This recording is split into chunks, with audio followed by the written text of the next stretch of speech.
I think all that goes out the window. All right. Reels over feels. Oh, and then Peter took a guard's ear and Jesus healed him in the garden. That's what the Sentinel left with. Thank you for that, Sentinel. Reels over feels says, I love it when you get angry for us, Frank. Oh, I did it all for you guys. It's not that I'm actually working through something over here. I've got to get angry for these people tonight. They need it. I know it. Thank you, Reels. I think that's Wendy. Isn't that Wendy? What's going on, Wendy? If it is you. Troy Rhodes says, ask Tim what he thinks Elijah caught a ride on. Oh, I didn't see this. Tim, if you're watching, what do you think Elijah caught a ride on?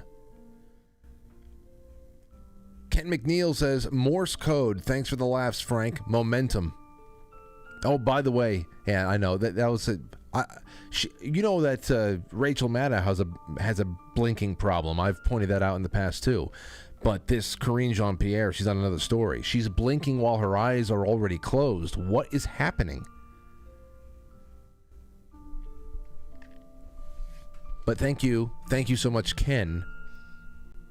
And what else? What was I gonna say? As far as momentum goes, if you're watching on Rumble, ladies and gents, please hit the like button. We'll see how many people are watching in just a second. And on YouTube, hit the like button. I want 1 million likes on YouTube.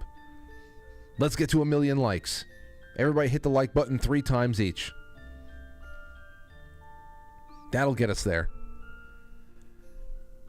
KT Sky D says, how exciting about the new Zoom setup. Loving the show as always, Frank. I just realized that your show brings many smiles to my face every night. That's the stuff right there.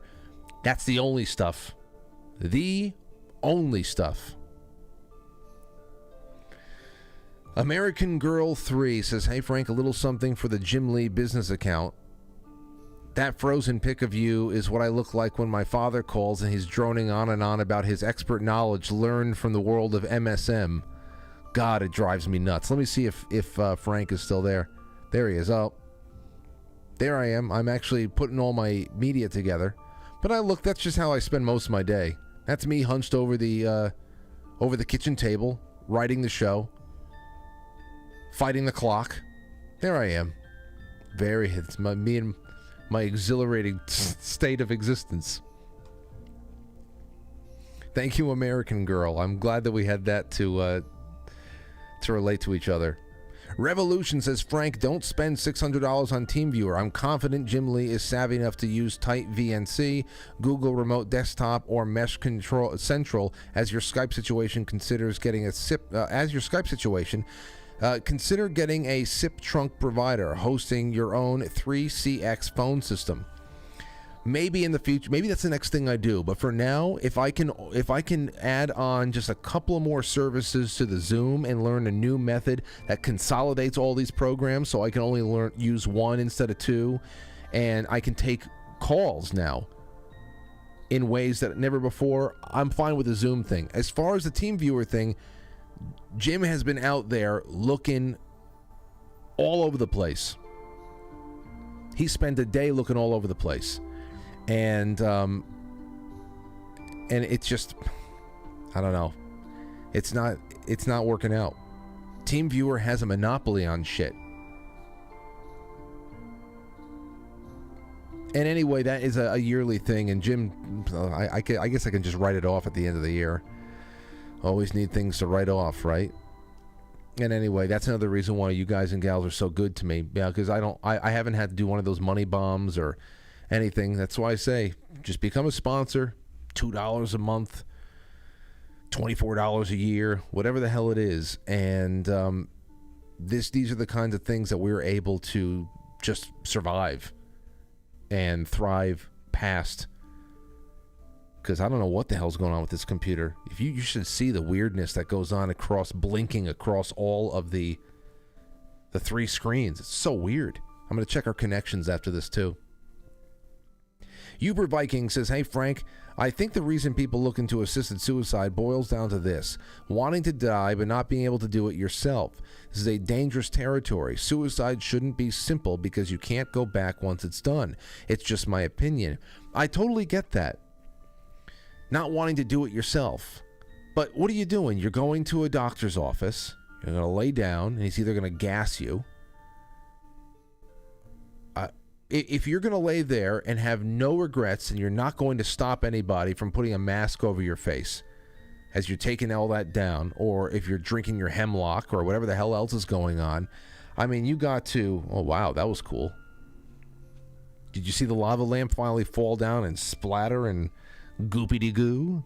That was cool. I know what you're saying, Uper, but I don't know. The difference between me going and just popping pills myself or popping pills inside of a doctor's office with a mortician, I guess, just standing there waiting. It's so weird. Oh, God, it's so fucked up. It's just... No, man, it's just so off-putting. Gino says, Francis, off topic, but I'm losing it. Am I losing it, or do I remember someone on your show probably a year ago talking about the film that they were working on, about the Real Zapruder film? I remember being so hyped when I heard about it, then I thought it was on your show. About the Real Zapruder film? I don't think so. Am I misremembering this? If anybody else knows what Gino's talking about, write into the show.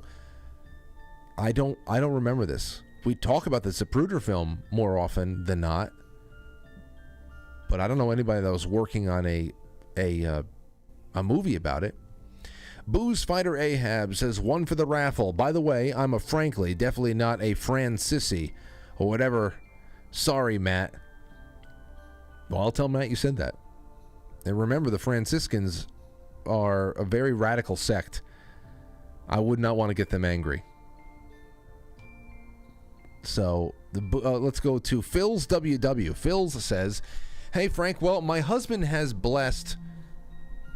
blessed for many years with good hard wood, but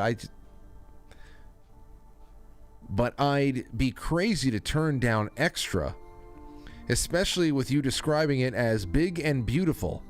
Phil's, calm down. It's just a stovetop cover.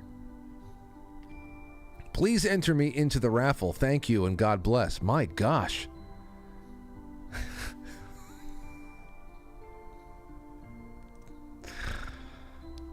Oh boy.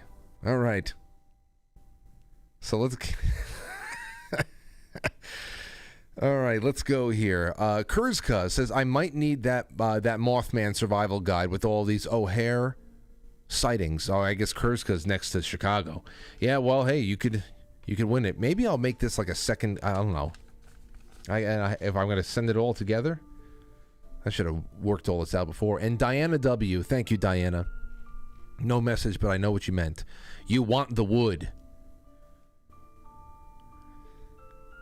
Let's see. Y'all.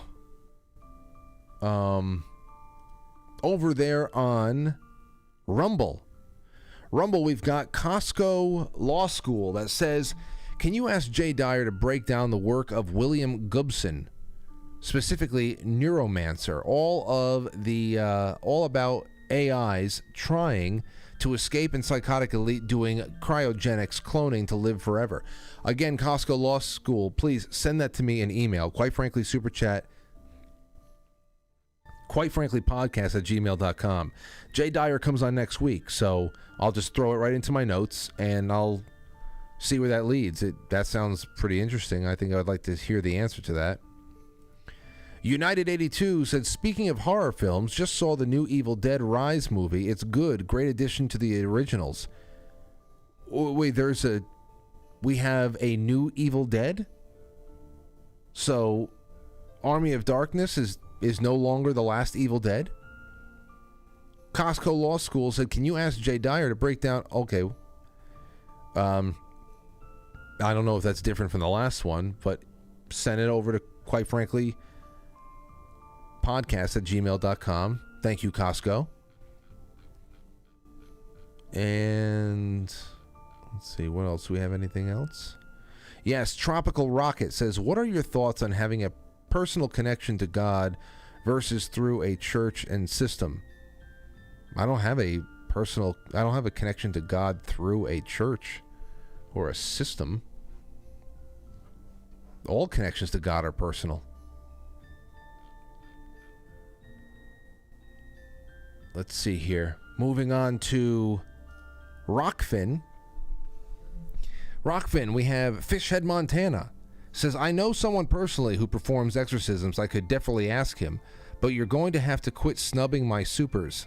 I read every last flat earth super chat that you send me, Fishhead Montana. What are you talking about? Don't make things weird. Guys, don't make things weird. Don't do that. But if you have a guest suggestion, feel free to email the show. Quite frankly, podcast@gmail.com. All right, let me see here. So I just another little thing for you guys. We have about 1,500 people watching on Rumble alone. 442 likes. Ladies and gentlemen, please, ladies and gentlemen, one click. You have no clue. That would be as good as a super chat from all of you tonight, because it means that with that boost in visibility on Rumble, the platform that is growing, and there's still a big opportunity for introducing myself to people who've never seen the show, that is how easy as it can be. Please give it a like. That would be wonderful. All right, over to soup to our gold pills on quitefrankly.tv. Taking care of all family business right now. Forkum Dano says, thanks, Frank. Always try to catch a live show. I'm glad you did. Titties and Beer just bought a bronze tier subscription. I love you. I love you so much. Thank you. Sean Joe, Paulie9363 says, tolerance. I wish I were better at turning the other cheek. Paulie, you're not alone. But then again, we're all human, right? Sean Joe, thank you. NJSF says, illegal immigration is down with accounting tricks with rubber stamping them as refugees. Forkum Dano says, a cookie for Timothy Gordon. Good going, Frank. Thank you, Forkum. Thank you, Doug Simmy. Mazington says, always love when you have Tim on. I love chilling with Tim. I'm glad that I got to meet him and his family in the flesh last year by surprise. It came together so quickly and out of nowhere, and I'm glad that happened. And he's just a really good guy, good friend. Sean Joe, thank you. Boys Blanc, Ginger 45, Amerflow says, I'm having a hard time finding the right church. I got told only in the hand when last time I went. I know. You can probably call into Tim's show or contact him, and he's spoken about it a lot. And I've noticed this thing here too. This mentality of going after tradition, wherever you are. If you're Catholic, then there's certain traditions that you guys have that other denominations don't, and whatever. But most denominations have seen a twisting of the legs and the arms and a commandeering of the faith by one organization or another, one nation or another, one whatever the hell's going on there, and everything seems to be allergic to tradition. Especially if that tradition has deeper meaning and, as it pertains to the sanctity of certain rituals, and rituals very important. Ritual is very important. So I would be, I wouldn't be surprised. I mean, I've been going back to church, and nobody's shaking hands anymore. I mean, there's some things that were just changed because of COVID. Peace be with you. I got to be honest, as a kid, that used to be my favorite thing to do, shake everybody's hands around me. And then as I got older, it used to be the thing that I was nervous about the most. Like, oh, God, just got to get through this. Peace. And now everybody's just kind of like turning around going, like, what? Okay, this is weird. Like, there's a lot. It gets into everything. There's a stain in the carpet, and it's very hard to come out. Swickly Emailed you a book series. Please check it out. Very powerful. Thank you. Almost at 1,000 likes on Friday's show. Come on, Foxhole. Head over to Rumble for a quick thumbs up. Oh, yeah. If you guys want to cross over to places like Rumble and then YouTube, go on a liking tour. Wherever you are, just go to the other place. Just do some liking. Thank you, guys. Homegoy says MS Quick Assist for remote screen sharing. My whole thing is that I need this to be a constantly open line to Jim so that I can leave here and he can work on the computer for a couple of hours, which includes a couple of restarts, and I don't have to be sitting here.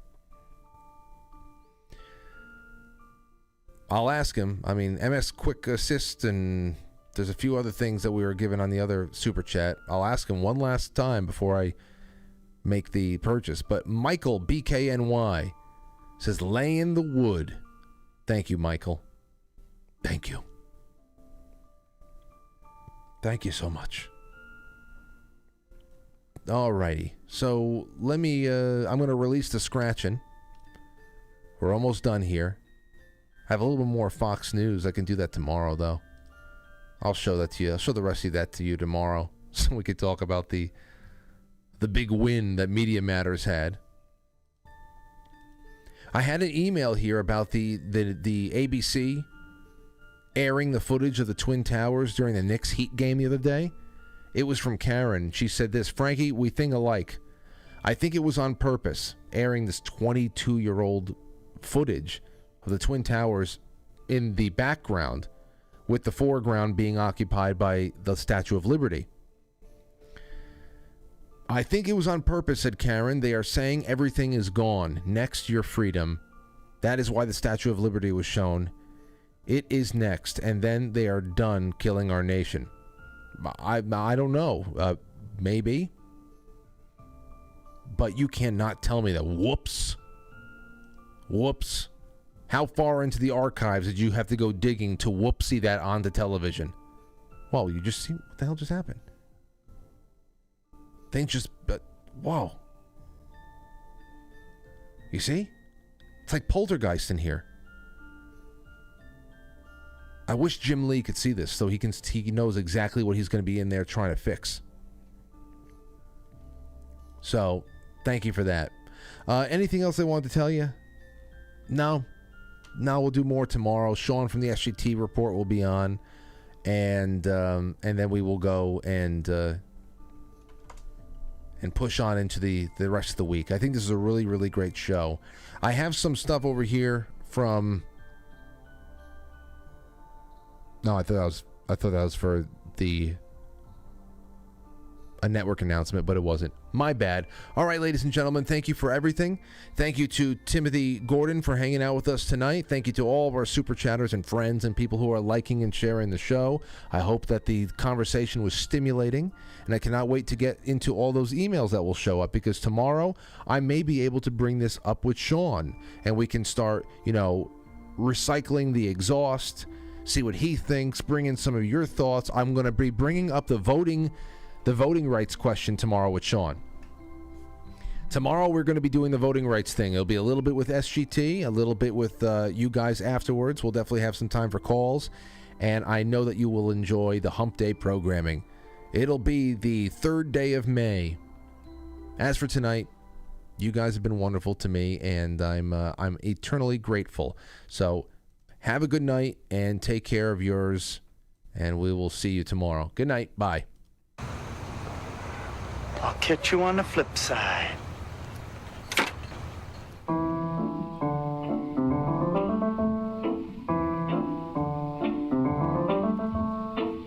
Quite Frankly is filmed before a live studio audience, and now our super chatters, starting with KT Sky D. Stostu, you just slipped in there, and Stostu said, great guest tonight, and quite frankly, thank you, Frank and Tim.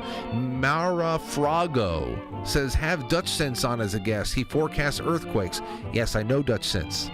Well, I know of him. For many years we talk about it, but I can't, have had not any guests, any success, I should say.